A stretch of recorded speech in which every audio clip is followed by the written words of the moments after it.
There is a quiet war taking place in South Sudan, a silent war on the Nuer.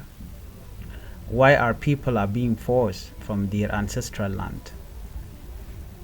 Well, this war are not fought with declaration or loud speech, but through the silent suffering of innocent people.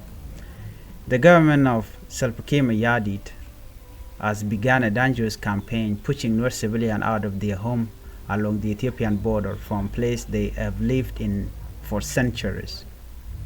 Our villages like Nasser, Old Fangak, New Fangak, and Pagak are not just locations on a map. They are home. They are where generations of Nuer families have lived, farmed, loved, and died. These are not battlefields. These are birthplaces.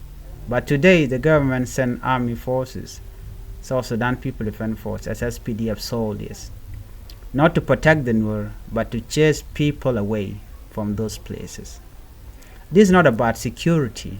This is not about peace. This is a calculated plan to imitate the land of its rightful owner, to take control of the key border areas and prepare the ground for a rigged election in 2026.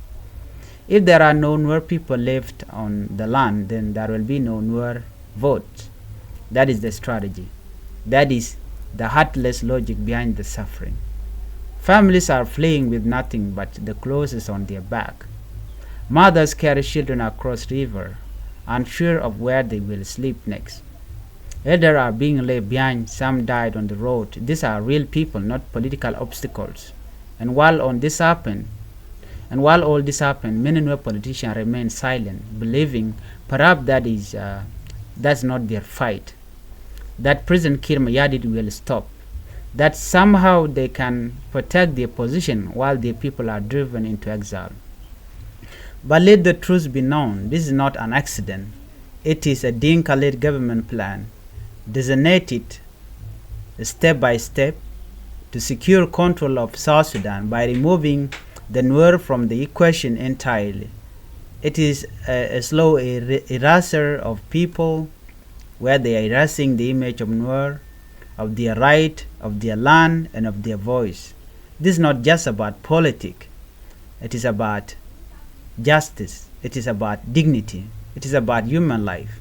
We speak up not just because we are Nuer, but because we are human beings who cannot watch silently while our mothers and fathers, brothers and sisters are pushed out of their own land. Let the world know what is happening. Let those in power know that we see their plan, and let the Nuer community, wherever they are, rise not in hatred but in unity to defend what is rightfully theirs.